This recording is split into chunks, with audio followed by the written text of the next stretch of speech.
ছিল আহমদ। সে খুব গরিব ছিল কিন্তু খুবই সত্যবাদী আর ভদ্র। একদিন আহমদ বাজার থেকে ফেরার পথে রাস্তায় একটি ছোট থলি পেল। থলিটি খুলে দেখে ভেতরে অনেক স্বর্ণমুদ্রা। আহমদের মনে হল, এটা তো আমার নয়, নিশ্চয়ই কেউ হারিয়েছে গি। সে থলিটি নিয়ে গ্রামে গিয়ে ডাকল, কে স্বর্ণমুদ্রা হারিয়েছ? আমি পেয়েছি গু। কিছুক্ষণ পরে এক বৃদ্ধ লোক দৌড়ে এলেন।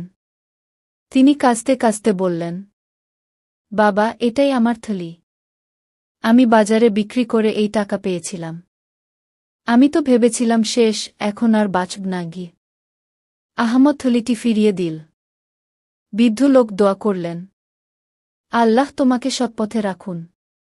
এমন সত্যবাদী মানুষ খুব কম গে। শিক্ষা।